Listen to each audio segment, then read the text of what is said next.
welcome back to Savouring Success. As always, here with Ricardo. How are you, Ricardo? Very good, my friend. So the two of us got a special guest, but I'm going to leave this one for Ricardo. As we usually say in these videos, a lot of it is about the future generations and trying to inspire and motivate younger guys to get up and do something with their lives. And a lot of it is also for our kids. Both me and Lizardo, we both have young kids, and we'd love for them to be able to have some place to go to be able to gain some knowledge and something for the future. Every time we bring on a guest, that's exactly what we want to try and give you. No one better than this gentleman with us today, Antonio Venditto, aka Tony. There you go. Where exactly in Italy do you come from? There was a little village called Luciano, which is near Caserta, around the Campania region, near Naples, basically. It was a little village, about 12,000, 15,000 people. Yeah. Your parents obviously both from there as well? Yeah, both from the same village, same from Caserta. Those days there was no iPhone. So to tell you the truth, we were quite poor, you know. We were living in one bedroom with 5 of us in one bedroom. Wow. Quite large bedroom. Yeah. No toilets, no water in the bedroom. We had to share, there was 4 or 5 places where I was born. We had to share with that 4 families, and I remember that we had only one toilet with a flush. Eventually we had a flush. Before you used to put a bucket of water, and then you get on with your business. Were you supposed to kind of stay there and work hard and carry on replicating that kind of family style, trying to provide and support there? Did they ever expect you to kind of leave Italy, or? No, I think it was quite shocking for them when I left Italy. Basically, my father wanted to run for me to help him in a land. I was never interested into that. I like the people, to be around the people more than just be a lonely guy there. So I start working on a beach when I was 14 or 15. And my father obviously was not very happy because, look, we got the land here, why you work for somebody else when you could do this, could that. The usual father, family. There was a story, yeah. Old Italian story, basically. Yeah. Same with Portugal. My dad's family was the same thing. Yeah, it was a different life then. You see, you know, the different generation. You can't leave the family business. And I think it's also all they knew. They came from the land. They knew they could survive with the land. Yeah. And they were free. They planted whatever they want to eat. It was a different time and a different life. Trying to be self-sustainable. Yeah. So how many kids were there, sorry? 3 brothers and 1 sister. So it was 4 of us, and my mother and my father. Yeah. A bit of a large family, yeah. Yes. Similar to my father. We only had 2 rooms, one upstairs with a big bedroom with 3 beds, and then downstairs we had a little grill, the old fireplace, because my father going in his land, not only with tomato, peach and plums and all that. He was taking his gun those days with him, with a horse and carriage. And he was on the way early evening. He was looking for a rabbit or a bird. So that was our meat for the week. Yeah. So that's the only meat I could see on the table. Yeah. Maybe spoil us once a week to get maybe a joint of a beef and, you know, a cheap cut.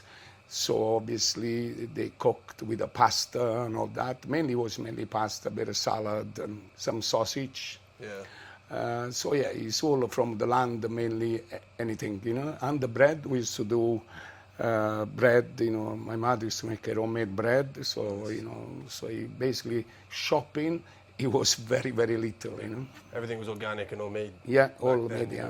There was no Tesco around there, was there? No Tesco, not even a shop. Maybe in all village was 2, 3 little shops. Yeah. So was it because of all this that made you want to leave? And I mean, did you go straight to Britain once you left Italy? Basically, I left Italy when I was 15 and a half, 16 years old. I looked at the village, and those days, Rick, it was not like today. I don't know, probably you have watched many times the Godfather film. Yeah. And basically that's what it was. Yeah. It was even worse than the film, and it was actually a little shop. You have to pay protection money. There was a lot of criminal, basically on their own. Obviously, police, whatever. they look after themselves first before anybody else. So they were obviously scared. And the mafia was in Naples, Camorra. So as a very young guy, I saw where I was going to end up. So that's when I made my decision. I thought, what am I going to do? Either I joined the mafia, because I was quite hard-headed myself, It was not easy to break me. So was it attractive at those times? it was very attractive, because obviously they used to go to the cinema, they used to come to the cinema, they start, blah, blah, blah.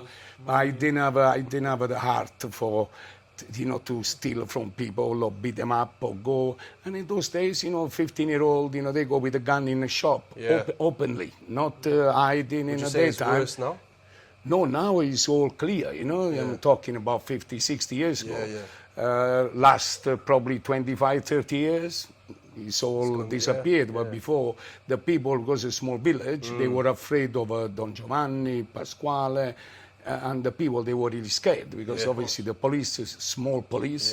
The police, they look after their family, although they shoot the police as well. And there was a lot in the street, like you see in the film, in a Godfather, if you don't pay, they burn your the shop, hairdresser, if you sell fruit, basically everybody had to pay, basically, and they were scared, So when I saw that, I see myself, my future, I said, what am I going to do? So basically what I did, I made a choice. I said, either I join the clan, or I got to get out from the village. So to get out from the village, I saw Milan, which was the farthest in Italy based. I didn't tell my father anything. In fact, I ran away. And those days, the father was the father, not like those days. Maybe very ignorance at those days. They start very little school. It was all about surviving, number one, and then education. So I had to run away. I didn't tell nothing to my father. When I was 16, I jumped on a train, no ticket. In fact, I had ID because I could not get ID because I was under 16. So I borrowed a photograph from my friend. So I jumped on a train, and then my journey started from there. Stop to Rome, back again on a train. But in the end, I made Milan. And then I find my way, sleeping on a train, sleeping in a car. You learn that it's a survival, but if you want to get better, then you have to get on with it, basically. You have to be brave enough. Okay, if you got to sleep on the floor for a day, fine, but you don't have to sleep a day for a whole week. So you always, but in the meantime, you got to move on and see right. And tomorrow is another day. So I was always another day. What am I going to do? And in the end, I find a little job in Milan. Barman, bit of cleaning, this and that. And I stayed in Milan for about 2.5 years then. Before I came in Wales, I met some girls from Wales. I think it was 4 of them, and lovely girls. I was just 18, basically.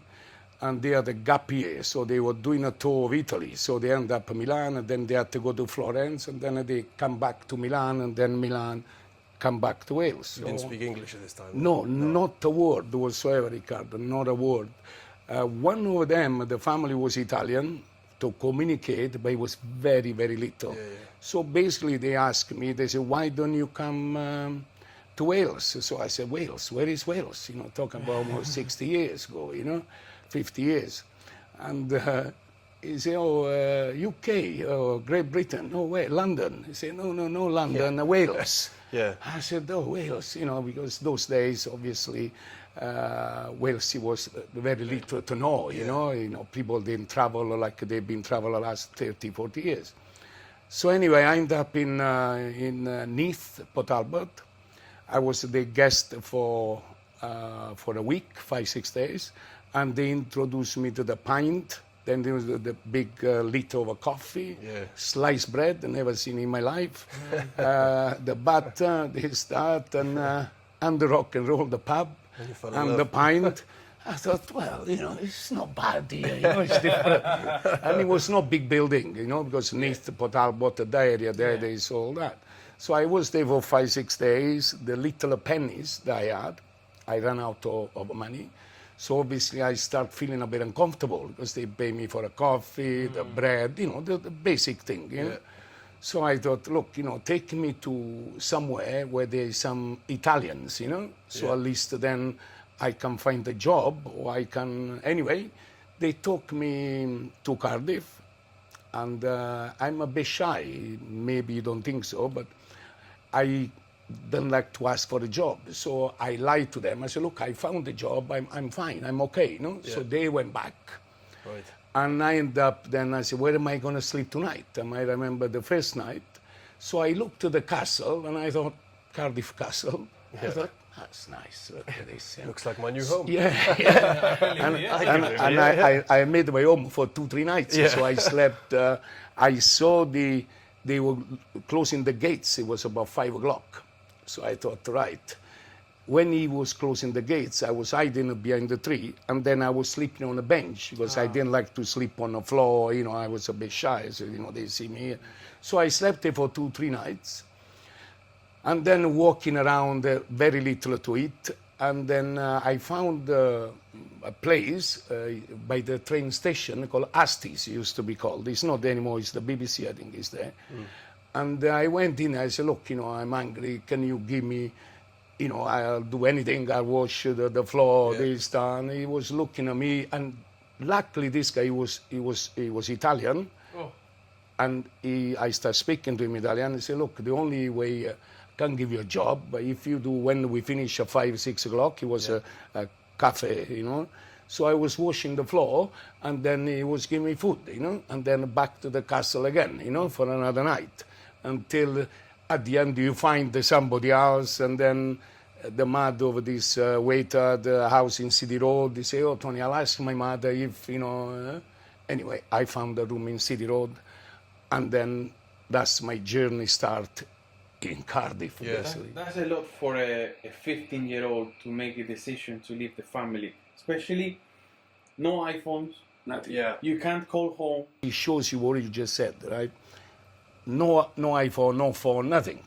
Even the phone, the house phone, not many of them had it for those days I'm talking about. So my father, somehow, there's your communication, the willing, that if you want to do it.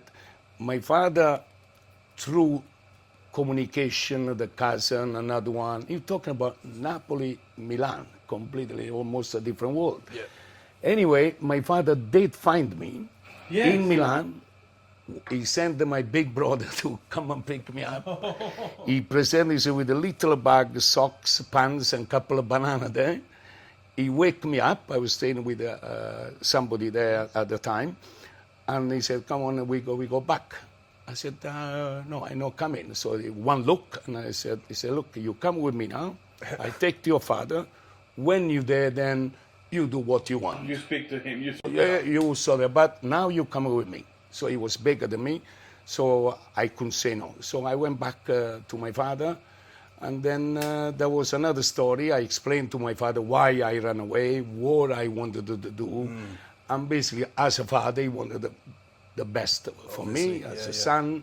And I convinced him, I said, look, Dad, no mafia, no this, don't worry, I'm okay, but I cannot live in this village. There's no future there. And I think he had a big mind himself, even so, obviously, 16-year-old, where you go, Milan, and this, that. So he understood. So, also, not only he understood, he gave me some money for the train as well.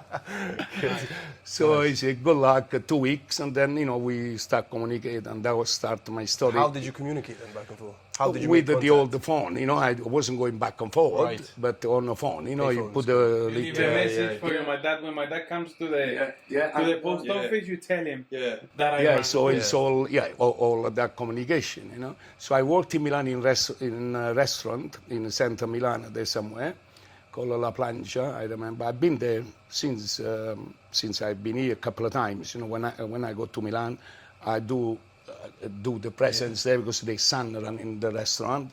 Hey, Tony, blah, blah, blah, blah, And Yeah, so from Milan then, when I met those girls, I stayed there 2.5 years, I think, in the restaurant, working over there. And then I came to Wales, from them. So you're 18, 19, you're in Cardiff. What's it like being, which is why I say, I suppose you're going to... How old were you when you came down? When I came to UK, 10. 10. When I came to Cardiff, I was 15. What was it like kind of being an Italian immigrant in Cardiff and in Britain in general? What were the times like? What was it like back then? How did you feel? Were there many Italians that you could relate with or big community? They were a lot of a big family. That they own a few restaurants, 3-4 restaurants, the Queen Street, near Church Street, here and there. There's quite a big community of Italian, nice. Quite big those days. It's still today, but obviously you lose touch with the old one, the new generation. Yeah. I don't know, but they are, they are still in Cardiff and still around the valley and all that. I would say I'm like a Mongol. Like a blend between British and Italian. Now but when the time that he came, they were pure Italian. That's it, which now, is Italian. evolved into That's what I am. Third generation now, so obviously I don't know them. They maybe know me, I know them by a surname, a name, but I don't know their son. That's a third generation. Whenever I go to somewhere there's some form of Italian twist or Italian, they all come to me and go, "Oh, do you know Tony Venditto?" It's like you were the most popular name back in the day. Yeah. They either worked for you, yeah, associated with you in some sort, or they, when they say they're your friend. But many of them, because obviously I had lots of restaurants. You went straight into hospitality? Yeah, always in a restaurant. Then I worked. First I worked as waiter, chef. Then I went to management. Then I went in little shareholder partnership in the old days in Church Street. What was that place? That place, first it was called Tony's Bar. Okay. Then I worked, it was called Topo Gigio Fontana di Trevi. I worked as manager in Jackson. I had some great time as well. I worked hard, but I was just, my mind was just having work hard, having fun, enjoy life basically. Yeah. And then when I was 30, I bought my first business restaurant near the Philharmonic next door, and I called, he was Godfather, so I turned the Godfather with a gun, with the dicky ball, and I called in Italian il Padrino. So that was my first restaurant that I opened. From nothing. I say, how did you get there? Yeah. But I didn't have a penny, I didn't have a house, I didn't have a flat, I didn't have nothing. And because I was good at my job, I'm willing to succeed, because don't forget, I left Italy. Yeah. Today, I was doing more to make my father, my family proud. Yes. Look, my son, what he has achieved, blah, blah, blah, blah. You had a hunger. So I had hunger, I had a good brain. You had no money to invest in it. Did people Not invest a penny, in, no. People invest in you to do it? To do it, that's how we started the Padrino. He said, Tony, why don't you take over? I said, take over what? I said, I haven't got an apartment, I haven't got a house. I was just 29, 30. Yeah. Because I was working, earning good money, always worked, but spending money as well. I feel like that's a good message for younger people. Yeah, well, you know what? A lot of people tend to invest in people. Yeah. You know what I mean? Like you might go to someone and say, "Oh, I got this great business idea," and you put this plan forward and whatnot. But a lot of the investors, they invest in their vision of you, and I think that's a great start. And that's what exactly happened, because they were not making any money. The restaurant, the owner there, he said, Tony, why there? I said, look, I haven't got nothing. He said, well, if we talk to the bank, there was a loan there, you can take over the loan, you don't have to put any money, we'll be with you for a couple of months till you set, and then as long as you repay the loan, so everything in way, but you still got to have the guts and believe in yourself, because a lot of people, they said those days, they were like £250,000 of debts. Wow. Fontana di Trevi and Topo Gigio. So I bet on myself. I thought, I know I can do it, and I was lucky because people, they will follow me. Whatever club I used to, I opened one club, people coming. Because obviously I give the service, I understand what they're looking for, and I was giving them a good time, looking after them, run the place properly so you don't have idiots here and there, protect them when they were in my places, so they felt safe, they had a good time, good music, blah, blah, blah, and so I thought, I got to follow here, and so I realized, I thought, well, okay, the club, the bars, I got the experience, restaurant. And then soon I opened Topo Gigio. I reshaped all. I done stage 1, stage 2, stage 3. And I could see the place. And I made one of the most popular plays in Cardiff since the 80s.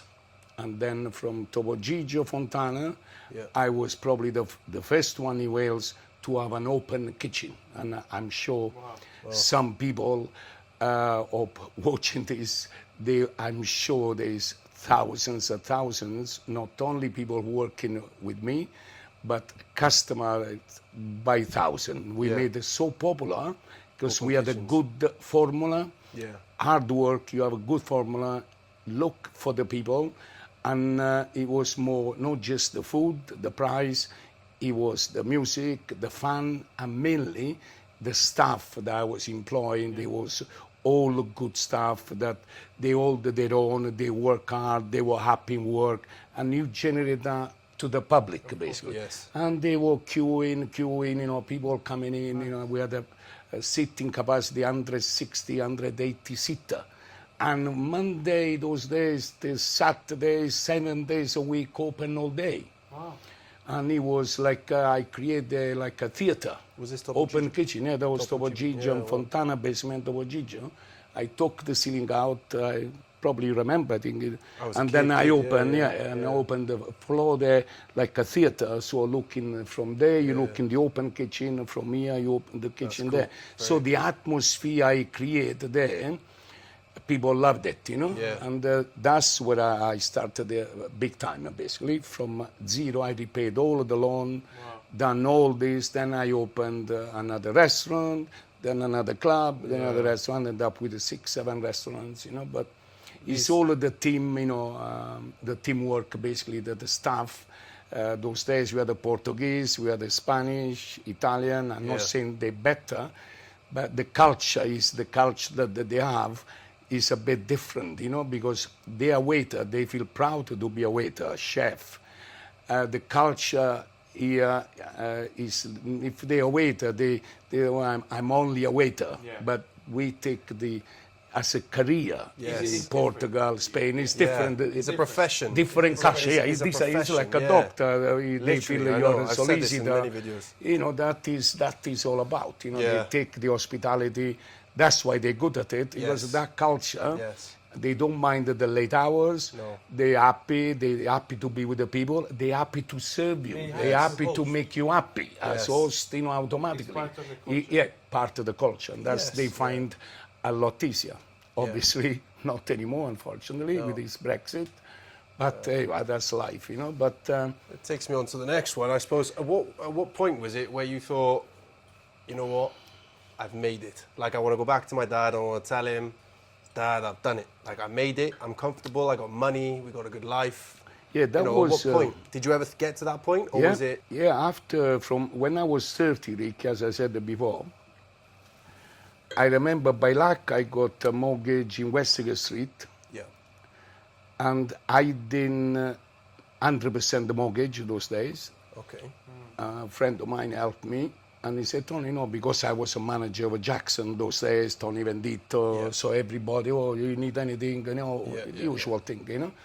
So anyway, he got me a mortgage, and I bought a flat, and I didn't have no even a chair there. I had to, you know, not even a bed, so I had to sleep on a carpet, but I was so happy because, I got my own place. It's almost like Cardiff Castle. For me it was, And that's where I started. I had my first apartment.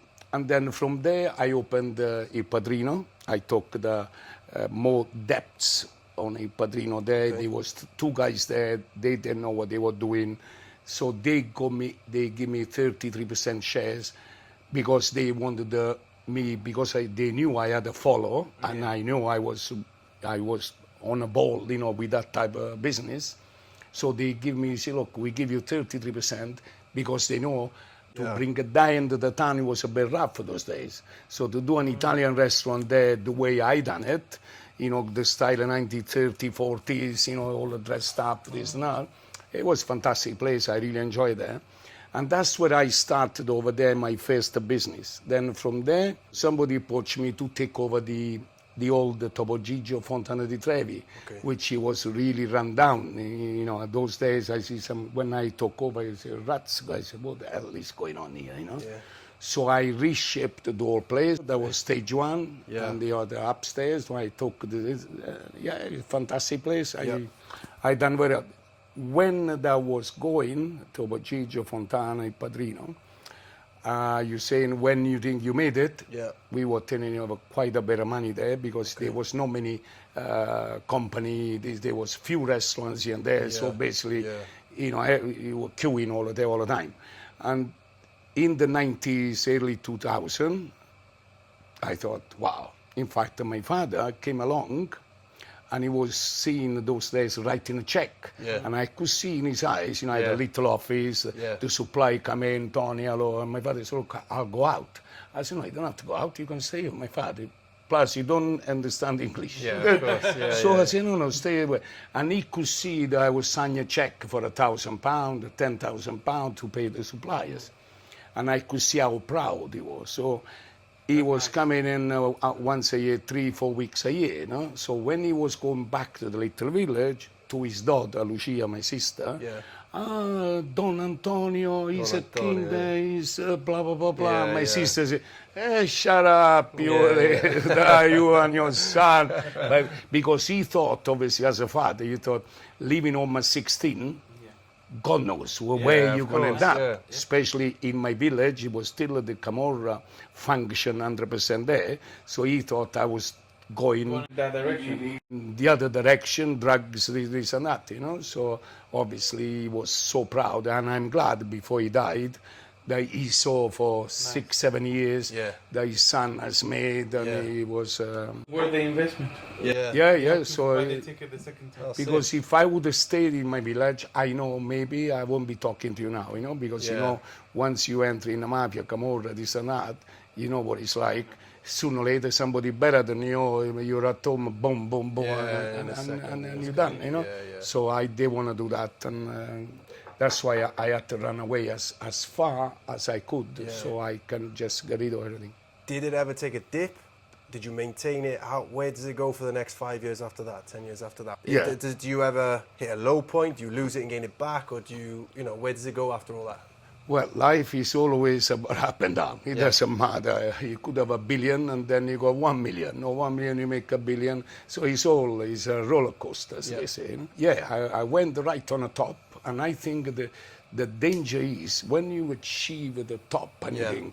I even bought a man house near Newport, you know, like a castle. You remember? As a kid, you used to come in and have a meal there, you know, because I turned into a usual thing, hospitality, 9-bedroom next to so the ground floor was so big. I really enjoyed my life there, you know, like with my kids. You know, Bruce Wayne man house. And I had all that, you know. But anyway, as I said to you, life, it goes up and down.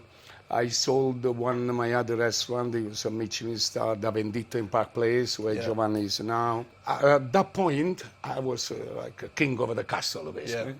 Then things in my personal life, like I said, you reach the top, you look around you, I got everything, and I think personally as well, with my ex-partner, things start going well there, and but basically in the nutshell, in 2008, the house was worth a couple of million those days.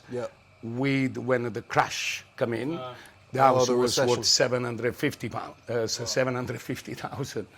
So that taken its toll, but and thus it was my big fall, and I fall. When I was in 1974, when I arrived here, I told you I slept on a bench, this and that, whatever. After 2008, 2010, 2011, I went right to my face. I lost the man house. Wow. I lost every single thing. No car, not this, not that. So all the businesses? Everything gone. I didn't have nothing. I had to come back in Cardiff because I knew the people a bit, and finding a job for somebody like Tony Venditto, he's done his restaurants, he's a millionaire. Obviously, it's very hard to get a job because they say, well, you're already 50. no, I was 55, 54, 53, I think, something like that. So it's very hard for a manager then to say, oh, Tony, do this, do that. But me, I was willing to do, been there before. Yeah. So I went right down there, didn't have a room. And I remember I had my kids, Sophia and Oliver, they were very young at that time. And we split, she was living somewhere. I didn't have nowhere to go, nowhere. So Did the split happen like during all that time that you were losing everything? Or? Well, no, when I lost everything completely. And then during that we were okay, because I had them in private school, I had to take them out from private school. The two of them, they were in our halls, could not pay the fee anymore. My son was in another private school, could not take anymore. Yeah. So when you say, basically I write on flat out, completely like going back to 1974 when I arrived.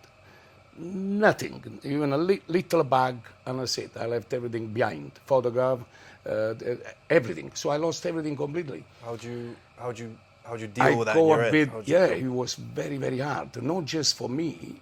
When you have everything, and especially for my kids, that was the heartbreaking most of it. Yeah. And probably as much pressure I had, because they were in the street, basically. Yeah. Basically in the street.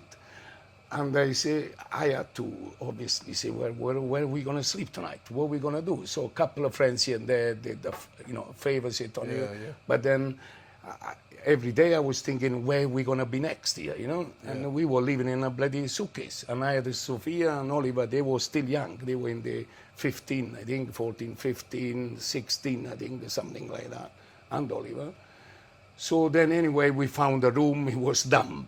So from a 5-star hotel, you're going up, so we don't bend back to the bench again. Yeah.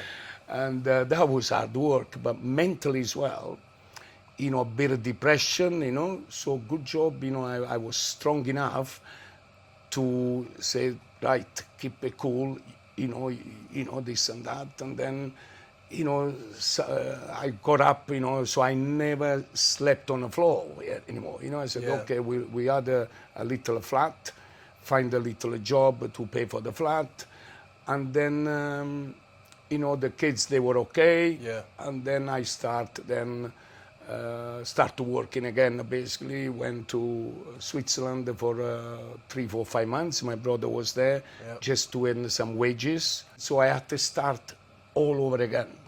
So what do you do then? Do you lie down and wait for somebody to give you some water or some food? No, I said, right, I've done it before. I'm fit enough. Yeah. It's all about here, basically. Yeah. And I'm Tony Venditto. What was some other video? You've done it before. Yeah. Self-belief. You can. Anybody can at the end of the day. Yeah. And it's all about believe in yourself. Yes, it is hard work. Yes, you got a problem up here. I used to have this. I just left everything behind and start all over again. Wow. And slowly, I opened a place in Church Way, con l'amici down there. And basically, slowly. I had some land in Italy left from my father. I used that to buy a vineyard, which is the wine that you see over there, which is called Sclavia. We got a beautiful vineyard over there. And then slowly I opened another restaurant, Fish 85 as well in Poncana. Then from there, I had some money there. I was okay, everybody's okay. And then the vineyard started making a bit of money as well. Nice. So I got back on my feet slowly.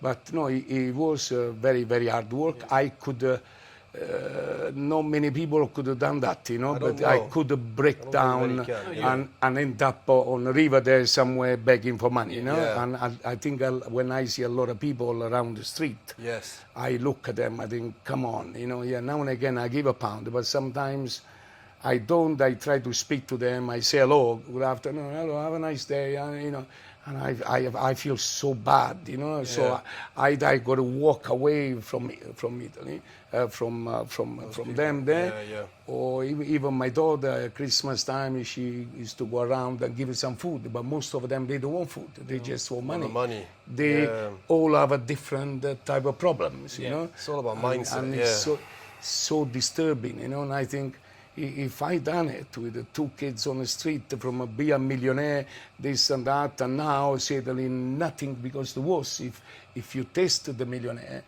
to go down completely, crash down, and to get back on your feet is much harder, because you had it, you haven't got it. But if you haven't got it, it's easy to climb. Yes. But when you fell down there and you got to climb again, it's a double the effort. That's the way I felt, you know. But I did it. It takes a very particular mindset, because even from the beginning, when you left home as a kid, that is not easy. Like how many other kids around you chose to go into the mafia or chose to stay because it was easier? Yeah, few of them. Not many left. No few. Because it's the same with my dad. Not many left. Some friends of mine, they've been dead 30, 40 years ago. At very young age, 20, 25, 23, they start, boom, one, Tony, that's dead. The other one been shot. The other one goes, they're all gang. You know, you're on top, next thing, boom, next comes in, you know. So lots of, a few friends, when I was in my 12, 13, 14-year-old, they chose to go that way. Maybe some of them, they didn't choose to go that way, but they felt because the village, that's all it was to go offer, they had an opportunity to do. So they like the money, they want to go to the cinema, they want a motorbike, and the only way to see that, there was no other way. Either you join the mafia, and but most of them, they dead a long time ago. That's what I'm saying. It takes a very particular mindset, and it shows from the beginning that you had that mindset, because leaving so young, and then getting here, not knowing the language, working hard, people trust you, build an empire, lose it, and then not break down and carry on thinking and claw it back. Yes. Yeah. That's a very that's a very particular mindset, and it's a shame. Is what we speak here in the channel, me and you. What this is all about. Sometimes, yes, you might not be there with the best hand possible, but it's all how you take it. You can either take the easy route and join the mafia in your occasion, in your situation, or you can, hike your way all the way to another city and start from zero, sleeping in benches, and it's not easy. But I find if you had it easy and then lost it, you wouldn't have made it again. Everybody has a choice, and you got the air. The fresh air is there, like you said. You can go to another country. You don't have to say, "Oh well, this is life. Oh well, what can I do? This is what it's gonna be." Or blame other people. And blame other people. Because that is what we see a lot at the moment, and like for our kids. But there are plenty of opportunity there. There are millions of opportunity. I know it's very hard, and I know the economy is very bad, and I know the young people, what they're going through, and the rest of it. But, okay, but there are still opportunity there. What it takes is that you want to bet yourself, and you can. Believe in yourself. If it's not today, tomorrow. If it's next week, a month. Be patient, and really, it's all about work ethic, basically. You got to work, whatever it is, whatever you want to do. But you don't have to be a doctor. You don't have to be a waiter. You don't have to be a farmer. There are opportunity in every field. And I would say, find something that you have a passion with. It could be a nurse, it could be a doctor, it could be a lorry driver. Whatever it is that you feel comfortable. A lot of people now, especially younger generations, they're 20, 21, they don't know what they have passion on. But the problem is, people don't try. You can't be scared to try, experiment. Try different things. Because if you only have been playing PlayStation for the last 3 years, you might not have a passion for nothing. But if you start working in a restaurant, you work here, you try this, you drive a lorry, you find a passion. Yeah. You meet somebody who will introduce you to something. But you gotta try. But you gotta be out. You gotta try. A lot of people now, they spend a lot of time, like you said before, this mobile technology, blah, blah, blah, blah. I think it's fantastic. But for what I see in my generation, when I was their age, they are sometimes, they are in their own room, playing this, playing that. They don't go outside. Most of them, they stay in the house all day. So they say, I can't find, tomorrow I go for a job, this, that. Yeah. And they just wasting their life. No hunger, no drive. They don't even go out anymore to find a girlfriend. Or they just on an app, but you don't talk. It's okay, text here, text there. Hey, nothing wrong with that. I think it's another great thing. But, if you spend this too much time on the phone, you don't even know, you don't even look. Like you said before, with the app now, go left, go right, go straight. Yeah. If I said, Ricky, did you remember that? Tony, was strict because everything goes in the app. Do you remember the number? I bet you don't remember any number because you got the bloody phone. Yeah. Before, I used to remember so many numbers. Yeah, I do. Because the like brain... My mum and my dad's memorizing. Yeah, it's the brain that he gets lazy because, I don't need to read this. When Jesus Christ was born, there we are. There we are, Dad. There it is. Yeah. So, your brain, it goes dormant. You just somehow you become lazy. Yeah. But like I said before, the opportunity there is up to you. If you want a Ferrari, it looks beautiful. It's there. It's in a shop. If you really want that, have a look, how am I going to get that? Yes.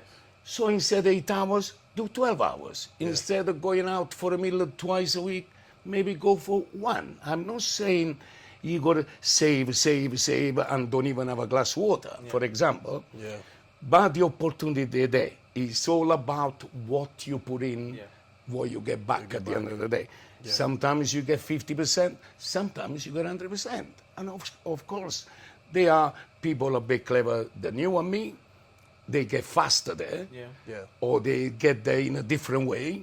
But if you really want to get there, the opportunity there, like 100%. Everybody else, you got the same opportunity, And I think now for the younger people coming up, I think there is more opportunity. Because the majority, in your time, in your town, everybody wanted to leave. Nobody wanted to work the land. Everybody needed a second opportunity. Yeah. You had to fight with the whole town to move out. Whether now, everybody's like you said, they're on an app, they're just dormant, just drifting through life. And if you're the one that think, I can do different, and you really work at it, you stand out. Yeah.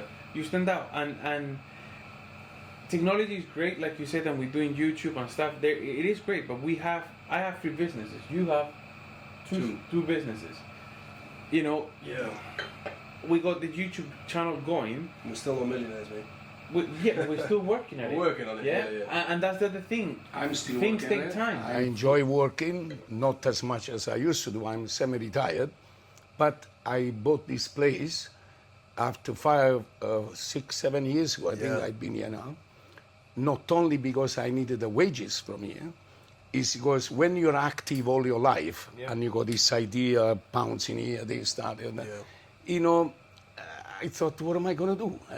One morning, in the morning, for a week, I was waking up in the morning and I was not happy.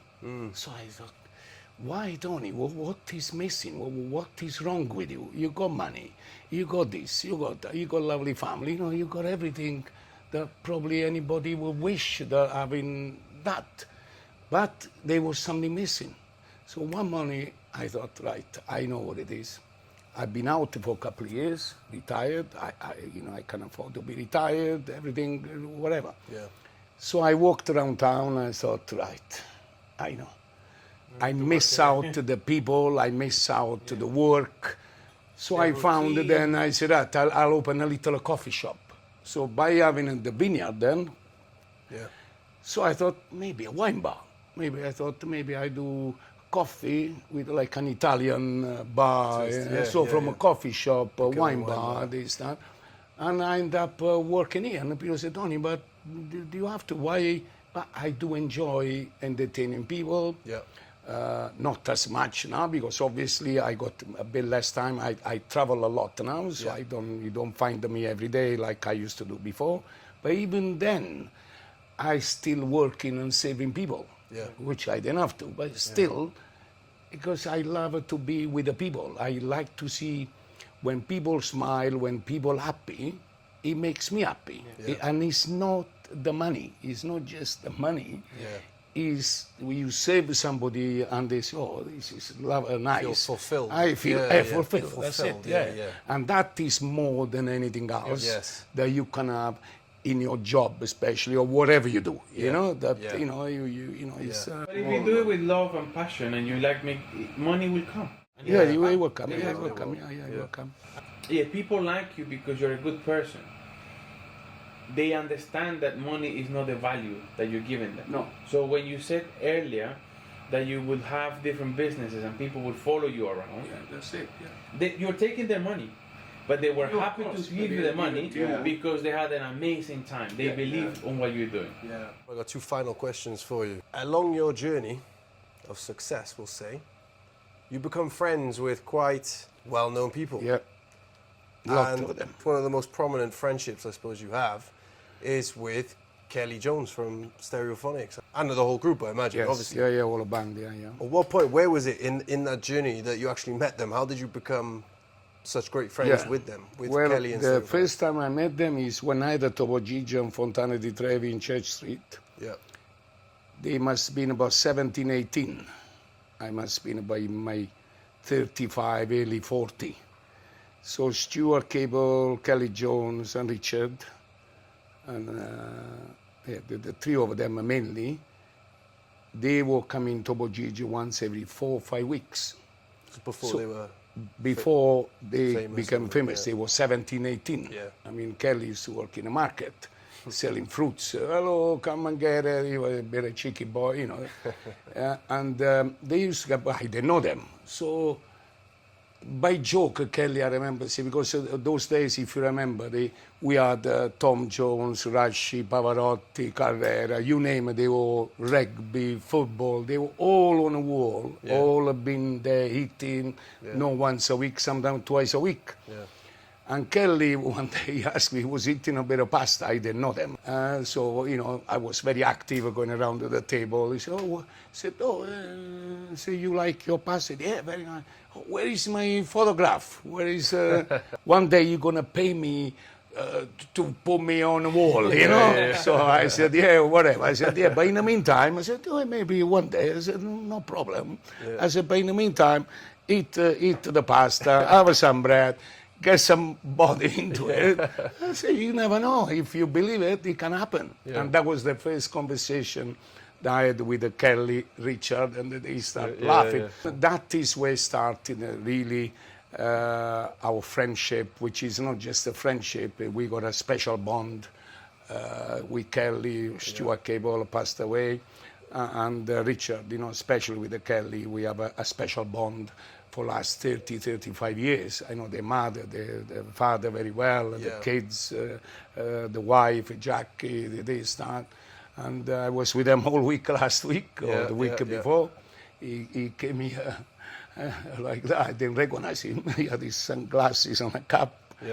I was good because I had a palate wine from Italy, and he was standing by the door. So I turned around. I was going to say, look, we're not open yet. So he's looking at me like that. So I looked at him. I said, what are you doing here? I said, I thought I surprised you. So we had a coffee outside. He went for a walk.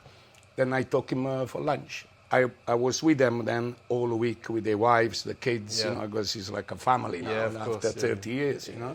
If you could leave one message for the younger up-and-coming generations, you know, people who are looking to make something of themselves, maybe change their situation, maybe they're unhappy, maybe they're in a corporate job and they just want to make a better life, or maybe they're still in their teens and they think, no, I want to conquer the world, you know, what kind of message would you leave to the younger generations? I would say, Ricky, as far as I know and I believe, there is only one life. it's not much. You think when you're 14, 16, or 12, you think, oh, when I get 20, then I get 21. You think that you go such long way to go. But, it goes very quickly. So grab the life every second, every minute, every day. If you're not happy one day, get up and be happy next day. Find a way, go for a walk, go and relax. But whatever you want is out there for everybody, not just the one is better than the other. You don't have to be better because somebody is faster than you, running, for example. You can't beat them. And you say, well, how if he's fast? Well, maybe wait till he slow down a bit because he's gone too fast, so he's going to slow down. And then maybe you beat him in a different way, So, like I said, and most of all, it's all about, the ethic work. If you want to achieve, it's there. Don't waste your time. Just go and grab it outside. If it's raining, there's an umbrella. Go to work. If it's too cold, try to find another jumper, be warm. So everything can be done, but it's up to you at the end of the day. Look, Remi's got a big house. Look, he's going on holiday all the time. Me, I can't. Why? Well, look at yourself. And move and see, find a way. There is always a way. There is always something. Yeah. So get up and go, basically. Don't stop, don't stop. You need a day rest, 2 days a week, but don't stay there. Get out from there. There you are. Well, Antonio Venditto. Thank you for your time. È stato un piacere. Tu mi capisci quando parlo italiano, vero? Sì. Ok. Piacere mio, Riccardo. Piacere. Piacere. Grazie mille. Thank you guys for watching. I hope you find this interesting. And if you want to come and meet him, maybe when he's here, what's the name of this restaurant? Prego. Wine bar. High Street. In? High Street, St. Mary Street. By the castle. So he's led by the castle, now he owns in business by the castle. Yes. Anyway, thank you guys for watching. I hope you enjoyed it. Any comments you got, any questions you got, just leave it as in a comment. And yeah, thank you very much. Thank you. Thank you.